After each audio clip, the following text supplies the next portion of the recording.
Hey, welcome back to my channel. My name is Gabby, and today we're going to be starting on a 48-hour readathon vlog. If you didn't know, I host a readathon over on my Patreon that's called Screaming Color, where it's like 3 times a year that I host these, where for a weekend long of 48 hours, I just try to read books with all of the same color on the cover. And so for this round in June, it is blue. Blue is the color of this round of Screaming Color. So in this vlog, you'll see me read a number of different books. I actually started this vlog a little bit early, so it's a little bit longer than 48 hours. But in this vlog, I just read a bunch of books with blue on the cover, which includes my booktube pick for this month, The Soulmate. I also end up reading The Spare Room, which is a new thriller that I've been very interested in. I also finally got around to reading Death in Her Hands, which, yes, we can acknowledge that this is mostly green, but there is some blue happening on this cover. I also read a couple of mangas that are blue, and then also a new romance that is blue as well. However, before we do jump into the vlog, I just wanted to take a second to thank EveryPlate for sponsoring today's video. Because if you're looking to save some money on food this summer, you can get more bang for your bite with America's best value meal kit. EveryPlate is 25% cheaper than grocery shopping, and it's nice because I feel like you have a lot less food waste because you're only paying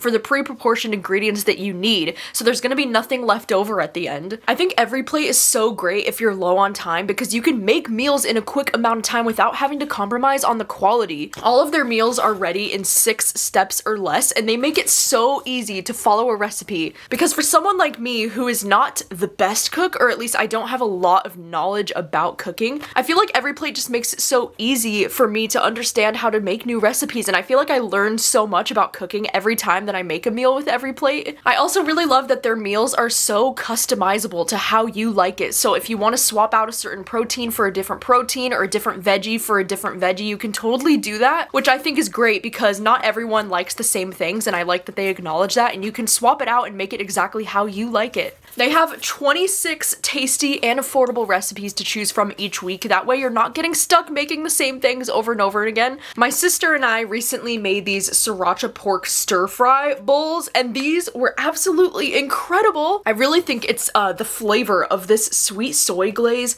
with the sriracha. Like, there's something about this. It's a little bit spicy. It's just a tad bit spicy, and I'm not a huge fan of a lot of spicy food, but this one really works for me. Like, this was so freaking delicious. I'm also always surprised by how quick these meals are to make because this one only took like 25 minutes to make, and it tasted so good. It tasted like something I would have ordered from a restaurant, and I was like, we can literally make this at home. That is so mind-blowing. So you can get started with EveryPlate for just $1.49 per meal when you go to everyplate.com and you use my code gabbyreads49. Isn't that so exciting? That's only $1.49 per meal when you go to everyplate.com and you use my code gabbyreads49. That's up to $110 in value, which is just absolutely incredible. So thank you so much to EveryPlate for sponsoring today's video. And now let me send you back a couple of days to the beginning of this reading vlog.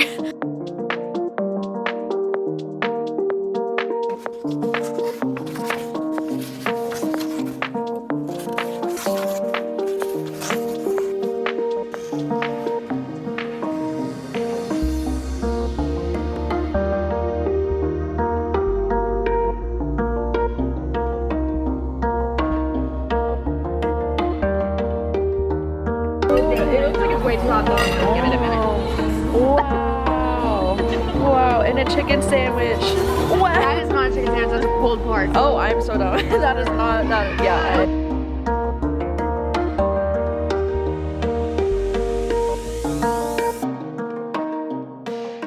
Hello, good morning. It is the next day, and I wanted to update you because I have started on The Soulmate. Yesterday, I was actually doing reading sprints on Patreon with Gavin and Lexi for like a few hours, which was so much fun. It was so fun to catch up with them. And then last night, I ended up going out to dinner with an old coworker who I haven't seen in like over a year, so that was also really nice to catch up with her. And then during all of that, I was able to start on The Soulmate. I'm only 80 pages in, so I don't have like too much to update you on yet, but it's really interesting because this story, we're following this married couple who they live like kind of close to this cliffside. This guy, Gabe, like he's her husband, and he's always been able to like talk people down from this cliff. I don't know, I guess it's like a pretty common area where people go to like jump off the cliff and like want to end their life, you know? So he's kind of familiar with people wanting to do this, and he's been able to talk down everyone who's come so far. And so the story really kicks off when there's this woman there that she doesn't recognize, but she's guessing that that she's between the ages of like 35 and 50,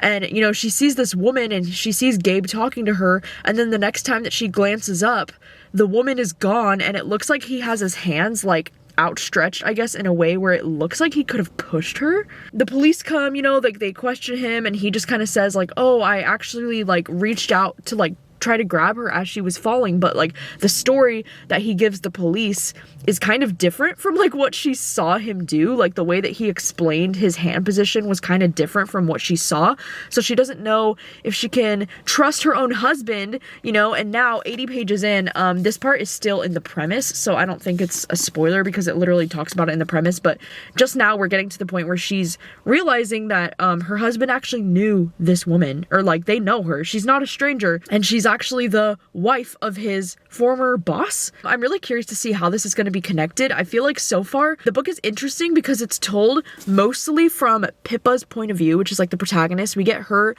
point of view in the present day when she's talking about what's going on with her husband, but then we also get like flashback chapters to when she first met Gabe when she was like a lot younger, and so we get those two perspectives, but then we also do get the perspective of Amanda, and Amanda is like the woman, you know, who jumped off the cliff or like was pushed off the cliff, I don't know, but we do get Amanda's perspective, but it's really weird, her perspective to me, because we get her perspective in the afterlife. I think she's like writing about how she's like, well, I'm dead and like my body's been found and like whatever, and she's like, but I didn't jump, or like I would not have jumped, and like stuff like that. So like I don't know how I feel about getting a like after death perspective is what I'm assuming it is, but then we also do get a past point of view from Amanda as well when she's talking about when she first met her husband Max like many years ago too. So I'm kind of like because I'm afraid that I'm gonna confuse the two women because we get the like present day and a past chapter for both of them, and honestly like both of their past chapters are reading very similarly, and I don't know if there's a reason for that. Like maybe there is, but I don't know. So far it's going all right. I don't know, I don't have any passionate feelings about this so far, but I am planning on maybe trying to finish this entire book today because I don't have too much going on today. I'm actually at Costco right now because I'm going to be getting my COVID booster shot, my COVID booster vaccine, because I haven't had the vaccine booster in like about a year and a half, and I just want to be more like up to date on my vaccines, especially because I'm going to be traveling internationally later this year, so I just thought I'd rather be safe and just like get it done, even though I'm really not looking forward to it right now because I hate, you know, getting shots. I hate needles. I just hate all of it freaks me out. So hopefully it goes well, and hopefully I also don't start to feel like shit later on today, because the first time that I got this vaccine, oh my god, it like made me feel like I had a fever and it was just awful. And then the second time that I got the vaccine, I was actually fine for the most part because I was like really hydrated, I think. So I've been trying to drink like as much water as I can so that hopefully I don't get sick this time. Like fingers crossed.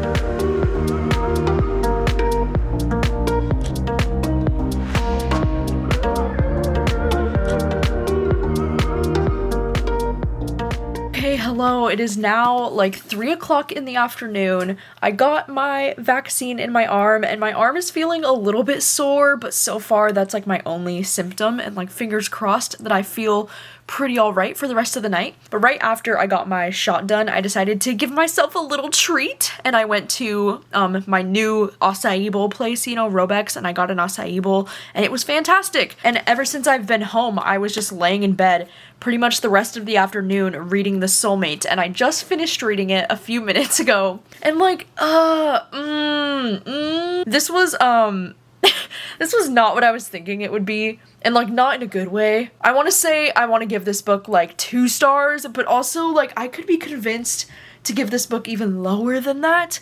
I just did not have a good time with this one. You know, I'm frustrated because I feel like this story kind of had potential. Like, I don't know, I just thought the premise sounded really interesting, but once I started to get a grasp on like what this book was actually about and like what was happening, I just found that I didn't really care very much. Like the plot of this book in general just kind of bored me. You know, it was all about the mystery of this woman and trying to figure out like what happened to this woman, and did she actually jump or was she pushed? And you know, the husband Gabe in this book is acting all kinds of shady, and there's something obviously going on with him, and the whole time you're just trying to figure out like what exactly happened that day, and timeline, what's going on with Gabe. You know, over halfway into the book, I was just like, you know, I don't really care about any of these characters. I don't really care about what's going on with Gabe, and I don't really care that much about what happened to this lady that jumped or didn't jump. I don't know. I thought the timeline of this book was a little bit confusing to read with the way it would keep jumping like back and forth between the present and the past days, because the way it would do the past timeline, it wasn't even always like linear, because you would find out about something at the beginning of the book that happens like later on in the past, if that makes sense. And then even later in the book, like closer to the end, you get flashbacks for things that you already knew about, but like the timeline was just so confusing. I was like, wait, didn't this already happen? Like I thought that this had already happened, but it was like a scene that was like explaining the moment that we had already read about. I don't know, I found some of the timeline just to be so confusing. Also, just was not a big fan of the ending of this book, and there was like talk about a character in this book that has mental illness, and like the way that that was handled was just a little icky to me.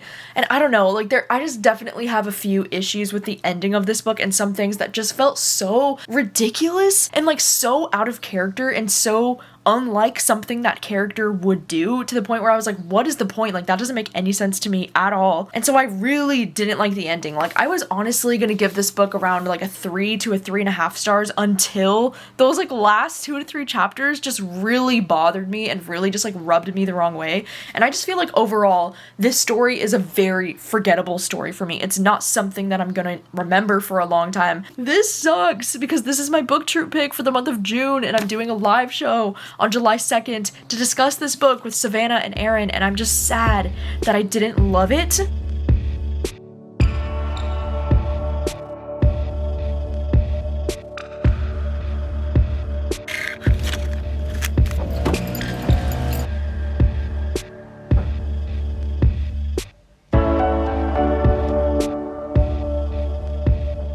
Hello, I am back home, and today is Friday. It's technically the day before my Screaming Color readathon starts, and today I've just been out and about getting a bunch of things done that I was wanting to get done, because I had a bunch of library holds that I had to pick up, and then I just had a bunch of things to like go and drop off, and then I wanted to go to the grocery store because I just wanted to get a bunch of different like blue themed things, you know, because the whole point of this readathon is blue, you know. So I was like, I want to be wearing blue, I want to be like eating and drinking blue-ish things during the whole readathon. And I think I might have gone a little bit overboard with this stuff. Like I really think I went overboard. Okay, well this is my favorite. This is like one of my favorite wines. It's a blue Moscato, and this one, oh my god, I mean the bottle's blue. It just fits the vibe. I think I'm gonna drink this tomorrow night when I'm on reading sprints. Then I also got this little Ben & Jerry's. This one's the Tonight Dough, and this one was always one of my favorite Ben & Jerry's flavors. I haven't had this flavor in like years probably. I also, of course, ended up getting a few different Red Bulls because Red Bulls are blue,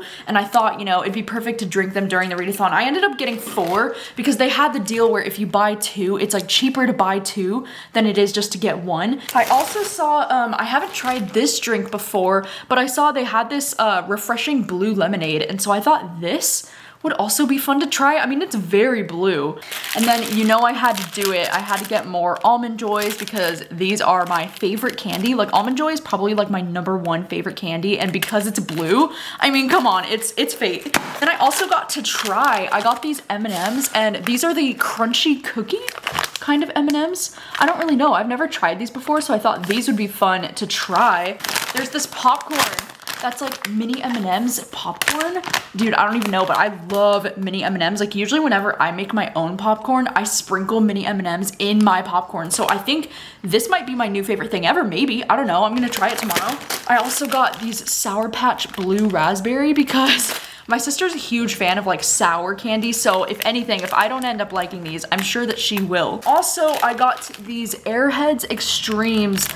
They only had this rainbow. Like I was looking everywhere because my sister requested, she wanted those like, you know, those blue raspberry like straws that are like those sour things. She wanted something like that, but I literally was looking everywhere and I couldn't find anything like that. But I figured because the readathon's called Screaming Color and this is like basically a rainbow, I thought these would be fine. So I've never tried these before, so I figured I could also try these while I'm on sprints. And like, yeah, I know, did I have to get this much candy just because it's blue? No, I did not. Whew. it's kind of warm today. It's like 80 degrees. It's feeling like summer now. I wanted to update you as well because while I was just driving around today, I got 50 pages into the spare room. And this is a newly published thriller that I am already so intrigued by this book. Basically, our protagonist, you know, right at the beginning of this book, her fiance or her boyfriend or whatever is like saying that he doesn't know if he wants to get married and he wants to like pump the brakes on their relationship, and she's kind of feeling like shit about it. And so she decides that she wants to go and stay with her friend and her husband who invite her to like stay at their house. They're like, yeah, you can come over for like a week or 2 weeks, like just to give you guys some space. And what's interesting is that this woman that she's friends with, she's like a really successful author and she writes these books about sex.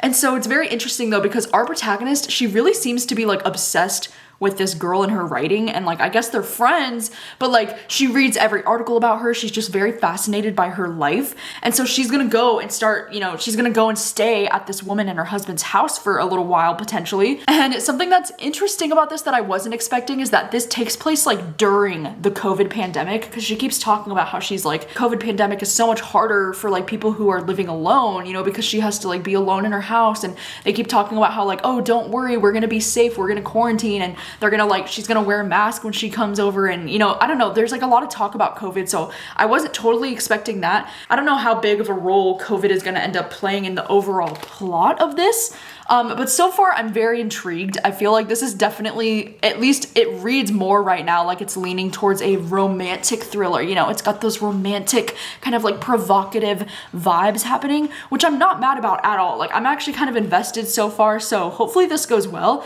I think today I might just like make a quick iced coffee right now, and then I think I'm just gonna go lay in bed and like start reading this one today, and maybe try to finish this one today before the readathon even kicks off tomorrow. I don't really know yet. Also, I wanted to show you, because I just got the cutest book mail. Penguin Random House just sent Dead 11 by Jimmy Giuliano, and this one is I think it's a thriller or a horror book. It just sounds so interesting, and this one has blue on the cover as well, so I was like, shit. But maybe this is one I could read during Summerween, I don't know. This has the most cute like vintage look to it. And on the inside it says, on a creepy island where everyone has a strange obsession with the year 1994, a newcomer arrives hoping to learn the truth about her son's death. Like what the heck, how cool is that? I was born in 95, but I also feel very attached to the year 1994. And look at how cute, they sent this little card that has like the book cover, and then on the back it says jam along, and there's like a little Spotify thing that you can scan. I think it takes you to like a playlist. Like how adorable. So yeah, wow, just thought I would let you know about this exciting book mail. But anyways, I think I'm going to read some more of this, and I'm very excited. I hope I love it.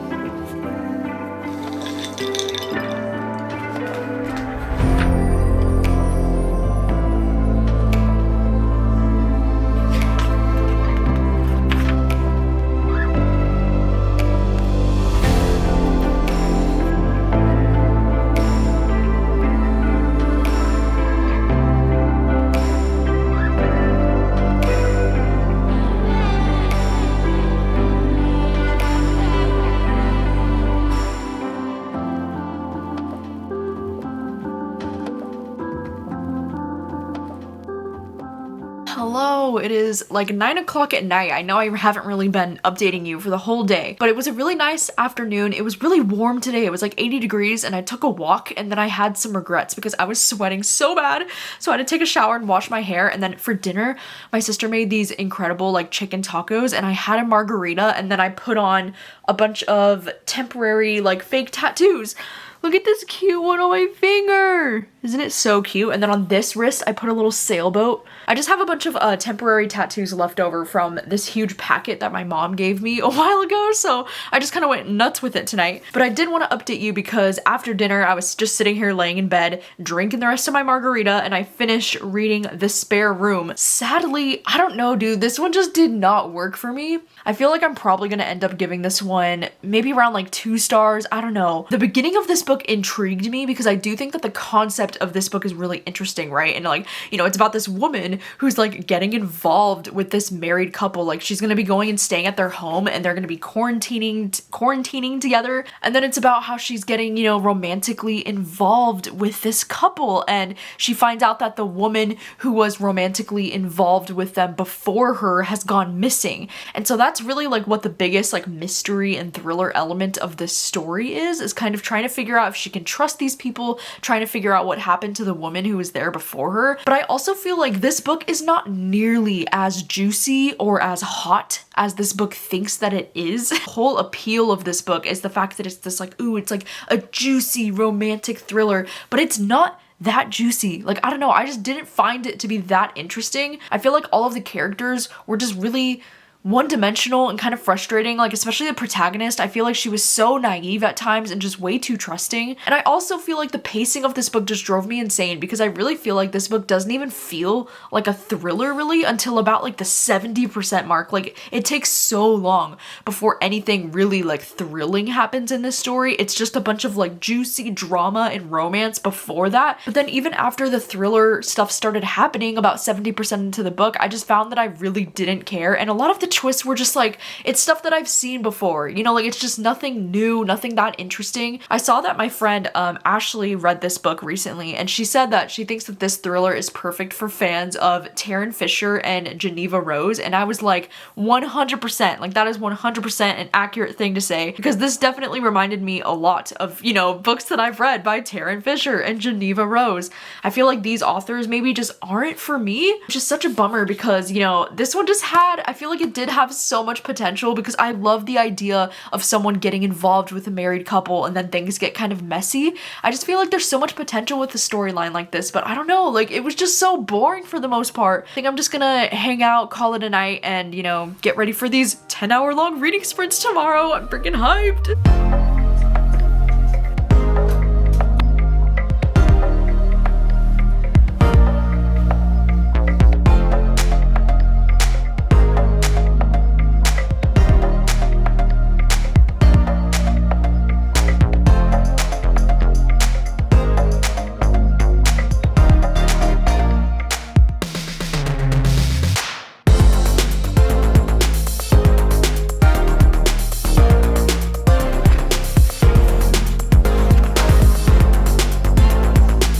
First Taylor Swift lyric, okay? So let's just do it. Let's do it.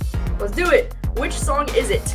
I didn't choose this town. I dream of getting out. Oh, is it in the middle of the night when I'm in this dream? This one's hard, kind of. Okay, that was close. It's not style, but right? It sounds so style. Casey got it. It's C. Oh my god, this was a hard one.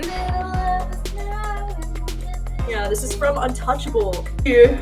Casey got it. See, someone get Becca gets Inception. I knew a lot of people would. A lot of people would. And because you know Inception's by Christopher Nolan, so yeah, it's like wild. It's a safe bet. Look at that cover. Ooh, see The Matrix. That's a cool guess too. Hello, what's going on? It is the first day of the Screaming Color readathon, and we have been doing some Patreon reading sprints for about like 2.5 hours now. They've been going so well. It's been so much fun doing the trivia again. I especially just like love the Taylor Swift trivia. I just think it's so much fun. But I did want to let you know that I have finished my first thing that I'm reading today, which is My Summer of You. This is volume 1 in a manga series. Holy shit, this was so cute. Like this was even better than I thought it was gonna be. This was 5 stars. This is probably one of my new favorite mangas that I've ever read. And I think it's so cute because I feel like this is like a book that was like written for me, you know, like specifically for me, because it has a lot of tropes that I really like. And also because the main thing about these two boys is that they're both really big film lovers, you know, so like that's why there's this cute little film reel moment on the cover. And it's just so cute because this boy who's the love interest, he is like a really popular boy in the high school, and like all the girls seem to really like him, and all these girls are always like asking him out, and then he'll always be like, oh, I actually have feelings for somebody else, like sorry or whatever, and nobody knows who he actually has feelings for. And then like one day his friend is like, he asks him like who he likes, and then he admits that he has feelings for him, and they start to like navigate their friendship moving forward, like knowing that this guy has feelings for him and he's trying to process these things. And oh my god, it was so cute. Definitely recommend this if you enjoyed like Heartstopper or even like Blue Flag. It definitely reminded me of those things, but like this was absolutely adorable. And the main protagonist in this story, his name is Wataru. I'm pretty sure that's how you say it, right? Wataru? I don't know, but that's like my favorite Japanese boy name. I just think it's so freaking cute and so precious, and their chemistry was freaking adorable. Like, do you see the amount of tabs that I put in this bitch? Like, oh my god. I know that this is a series too, so I'm gonna immediately like see. I think my library does have more of these volumes, but I also am tempted to buy them because of how much I just loved this first volume. Like, I have a gut feeling that this is gonna be like a new favorite series for me. So very exciting stuff. I'm so glad about that. I think I am going to start on Death in Her Hands next, because even though this one does have a lot of green on the cover, her face is blue and the text up here is blue, and this is one that I've just been really looking forward to reading. I was able to get my hands on the audiobook from my library, and this one is only about like 240 pages, so I don't expect that it would take me too long to finish this one. Me and Rachel have been trying some of the snacks that we had, and I think we've decided that so far our favorites are these M&M crunchy cookie candies. These ones are actually really good. They kind of taste like a little bit like Kit Kats, but like I'm not the biggest fan of Kit Kats, but it has like that kind of vibe to it. But these are so good. And then also these blue raspberry Sour Patch Kids. I'm not the biggest fan of sour candy, but these are freaking incredible. Popcorn with the M&Ms, dude, it's like this shit was made for me, because this is exactly the type of shit that I like. It's so cool because all the pieces are kind of like stuck together in these huge chunks like this. Oh my god, they're so good. Like, definitely recommend if you like M&Ms in your popcorn, you should definitely try these because it's so good. Also, during that like last reading sprint that we did, there was like a mysterious package like sitting right outside of this office door. My mom literally brought this cute little blue balloon and like a whole package full of stuff that's like blue things. It's so cute because she was like watching the live show, like, or the reading sprints that I was doing on Patreon. She like saw them, and so she just brought a whole bunch of like blue things. So now I have even more blue snacks and blue drinks. Like, she really just went all out. It's so freaking cute. Oh my god, it's so like my mom to go all out for these kinds of things. Like, how cute is that? And so thanks to my mom, I have even more blue things to eat and snack on today, and I'm so excited. These reading sprints have been going so freaking well. I'm gonna start Death in Her Hands next, and I'm probably gonna get a Red Bull on the start of the next sprint because it's getting close to like almost 2 o'clock in the afternoon, and so I feel like I'm gonna need a pick-me-up soon.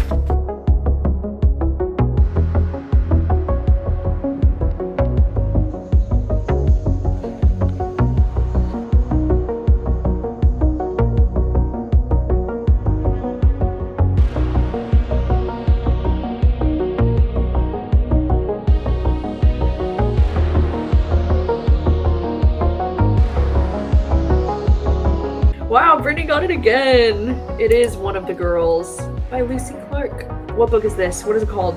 Yes, Gabby, it is called The Swell. I will give you that one. It is called The Swell. Hey, hi, it has been several hours. It is now 6 o'clock and I just made a quick dinner. I actually went on a walk earlier this afternoon, which was really nice. I just went on like a quick like 20 to 30 minute walk during a sprint. And then the whole time I've just been listening to Death in Her Hands, and I'm now 140 pages into this. I'm a little bit more than halfway through. I just made a quick dinner tonight. I just made like a frozen pizza with like a Caesar salad that you just like toss from the store. You know, I just wanted something fast. And then my parents actually just stopped by because my mom wanted to borrow some of my allergy medication, and so my parents were just over for the last 10 minutes, so I was just hanging out with them. And then I have cracked open the bottle of Moscato because it is much needed. I've been live now for like 7 hours, and I can already feel like my voice getting so tired from doing the trivia. Like, I don't know why. Sometimes when I do these like reading sprints for this long, I'm not used to like talking or like projecting my voice this much like all day. So my throat starts to hurt. So I whipped out the Moscato. So far, this book has been going okay. I feel like this writing style is very interesting and very odd. All I really know about this book is that it's kind of like a speculative kind of horror novel. where we're following this older woman. She is an elderly widow, and it says her life is turned upside down when she finds an ominous note on a walk in the woods. And the note just says, her name was Magda. Nobody will ever know who killed her. It wasn't me, but here's her dead body. There is no dead body by the note. Like, she just finds this note and then she becomes really obsessed with the idea of this woman Magda. It's kind of confusing the way that this is written at times, because she like almost imagines this woman's life to the point where I'm like, is this real? Like, is this how the character actually was? Like, this book is a little bit confusing to read, I think, but the writing style itself is actually really gorgeous. It's kind of like one of those writing styles where it's just like a stream of consciousness, and it's really more of a character study than anything, is what I've noticed. I don't know, I have such mixed feelings about it though, because sometimes I'll be like, the writing is just so beautiful, and then other times I feel like the writing is just dragging and I'm finding myself to be really bored by what's actually happening in the story. There have been some really beautiful quotes about, you know, death and kind of how, you know, she's like, how can people just like go on with their lives and act like everything is normal when death is just always lingering, like death is always around the corner, death is always like a possibility. And that, you know, really makes me anxious to read things like that, because I'm like, yeah, like that's a good point, like what the fuck. And so I don't know, I am loving some of the writing, but then also like some of this plot, I guess, is just not really working for me. And you know, I also just realized, like, I'm so dumb, but I flipped to the back of the book and I realized that this is the same author as all of these other books, which I do recognize, especially like My Year of Rest and Relaxation and Eileen and Lapvana. I was like, I've seen all of those around and I had no idea that it was all the same author. So I feel like that kind of makes sense in a way. But anyways, I have 4 minutes left of this sprint before we do another round of trivia and then more reading sprints. I have about like 3 hours left of these reading sprints, so hopefully I can finish this one up and maybe even read one more manga tonight. I don't know, but I'm gonna keep drinking my wine. I might actually, during the next sprint, I might try to just like take a shower and like go and lay down in my bed and like move to my bedroom, because I've been in this room for 7 hours, you know, like I need to mix it up.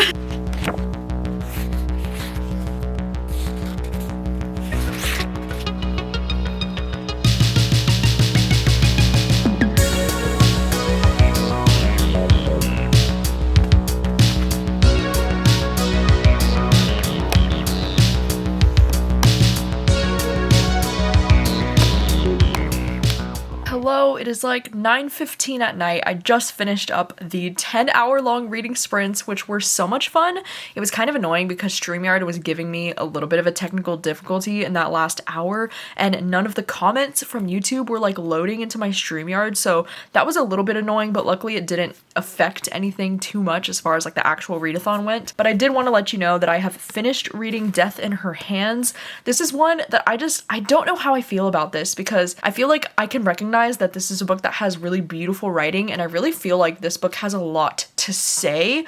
I just also feel like this might be a situation where sometimes like I feel too dumb to really understand books, and I feel like this is one of those times where I just feel like this book, a lot of it probably just went way over my head, and sometimes I just feel too stupid to read books like this. And I don't know if it's because I've been doing reading sprints for like literally 10 hours today, but my brain is just like slow to process right now. And so I feel like this is going to end up being somewhere around a 3-star book for me. Could compare this to We Spread in the way that it's like we're following a protagonist who is this elderly woman, and you know, she's kind of like losing her grip on like what is real, because she's becoming so invested in this woman that she thinks may or may not have been murdered, and she, you know, spends so much time imagining the life of this woman, and we don't know if any of it is real or not. There is a lot of beautiful writing and talk about how, you know, as you get older, you reflect on your youth. I really liked some of the quotes when she was saying, "Remember me, I was beautiful, let my light shine on without me and never forget. I was a coward for having lived as I did,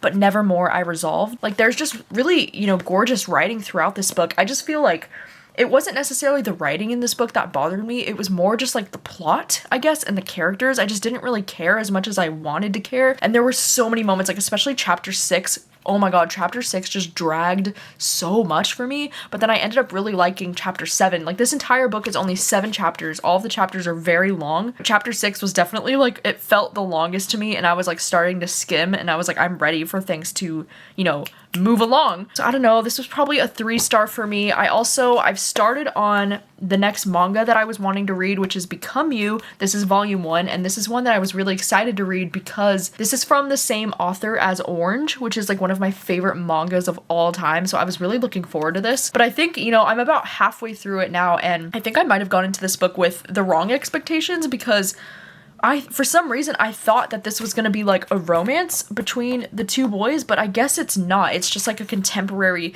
fiction story about these two boys who are wanting to start a band. I mean, it's really about our protagonist. He really wants to start a band, and then he's approaching this guy who he thinks is like really good at music, and he's like desperately wanting him to make a band with him, and this other guy's like, no, like I don't really want to, and like I don't think, like he knows that he needs a lot of work. So it's kind of about how they're like starting to practice together and getting to become better friends. And I don't think it's a romance, but I feel like this book would be better if it was a romance, you know? Like it just, I don't know, it feels like it's missing something, but it's cute so far. So I think I'm gonna finish this one up tomorrow. My sister just made these incredibly huge cinnamon rolls, and so she just brought this up to me, and I'm like, oh my gosh, amazing. But I am staying up late tonight. I'm staying up until 1 a.m. Well, I'm staying up until 1 a.m. to watch the D-Day concert that's in Seoul tonight. My boy, August D. Yoongi, he has his last concert. Like the last D-Day tour concert is happening tonight in Seoul, and they're live streaming it on Weverse. I got my pass. I'm like ready to go.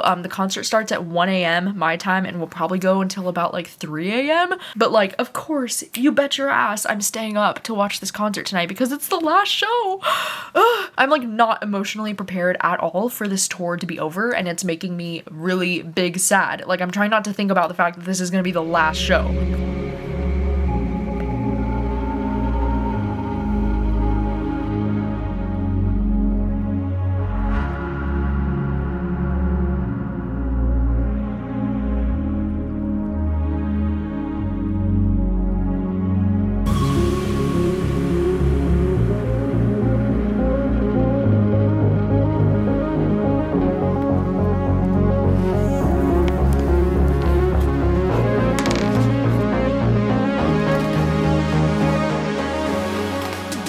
It is day 2 of Screaming Color, and I have started on the first round of reading sprints with my Patreon. Last night, you know, I stayed up pretty late watching the August D-Day concert in Seoul, and, you know, I had thought that it was gonna be like the last D-Day concert, and so that's like half the reason why I was staying up to watch it, because I was like, oh my god, it's the last night, and I was like being all emotional about it. And then at the end of the concert, he announced that there's gonna be 3 more D-Day shows in August. So like, what the heck? I was like, oh, okay, like this is great news because the tour is not over yet and the D-Day era is not over. But I was like, could you have given me a heads up, my dude? Because I was like sad the whole time I was watching that live stream. But also it was so cute because Jimin, Jungkook, and V ended up going to his concert last night, but he didn't bring any of them out on stage. I was like, ugh, I wanted Tony Montana so freaking bad with Jimin, but it didn't happen. So maybe it will happen in August, I don't know, but it was still a really great night staying up. I definitely passed out during like the last few songs. I was so tired last night. But anyways, I've started on the Patreon reading sprints this morning, and I just finished reading Become You.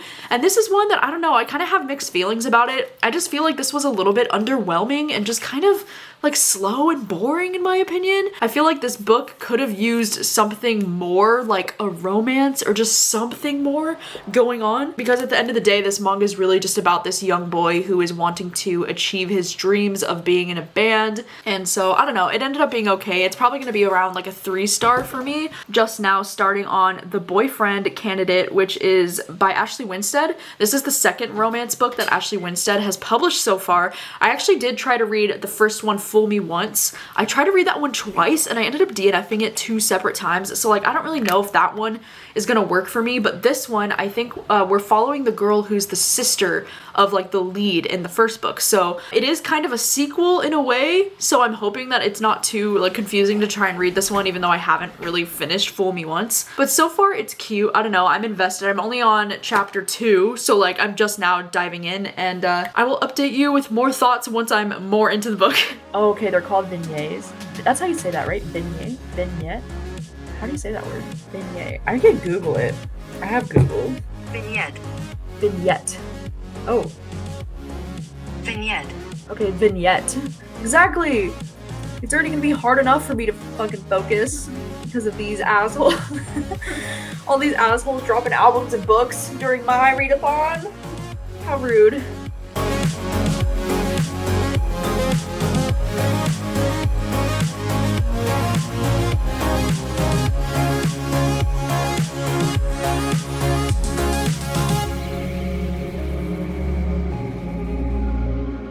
Hello, it is much later in the day. It's almost 8 o'clock at night, and I know that I've done a really terrible job at updating this vlog throughout the day, but I think the main reason for that is because I was just doing reading sprints with my Patreon until about 4 o'clock in the afternoon, and I've just been listening to The Boyfriend Candidate on audio pretty much all day. And usually if I'm just listening to an audiobook and I don't have the physical book with me, then I think it's like harder for me to like take vlog footage because I'm not really doing much. I'm usually just like doing stuff on my laptop, like making thumbnails and like doing busy work while listening to it. But I got about 60% of the way through the book while I was on the Patreon reading sprints, and then afterwards I went out and got dinner. I picked up Popeyes, and then I came home, I took a quick shower, and I've just been laying here listening to it for the rest of the night, and I just finished. I really liked the protagonist in this story. I mean, she mentions right away that she's a Virgo, she's an earth sign, so I kind of felt immediately connected to her, and especially because of a lot of her like social anxieties, and you know, like she works as a librarian, so I just thought that that was also something that was really relatable and really cool about her character. But I think my main issue with this book is that I wasn't a huge fan of the love interest. Like the guy in this book just wasn't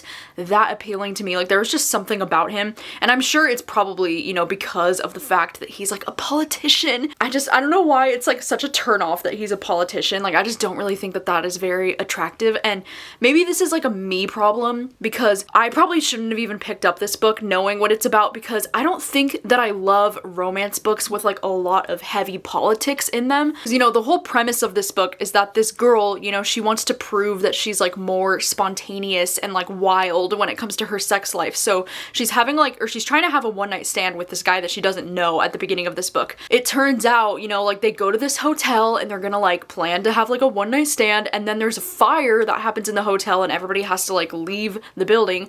And so he ends up like carrying her out of the building, and there's a bunch of paparazzi that take a bunch of photos of them. And so she finds out that he's actually a politician who's gonna be running for the governor. His team like reaches out and asks her because these photos look really bad for his campaign, so they're like, hey, can we fake date throughout our campaign until the campaign ends in like 2 months? And so she agrees to do it, and you know, usually I do love the fake dating trope. Like I absolutely eat that shit up, and so I was here for the fake dating trope. I liked the writing style in general in this book. I think Ashley Winstead is really good at writing romance and making it cute, and like it's really easy and like lighthearted and easy to get into, you know? And I also liked that the protagonist had a really good relationship with her sister. I just really enjoyed reading about their relationship and learning more about their relationship. Some of their flashbacks to their childhood I thought were really sweet and really endearing, and I think this is also kind of a story about this character, you know, overcoming her own insecurities and feeling like she's not good enough compared to her sister. You know, like there's a lot of her comparing herself to her sister throughout the book, and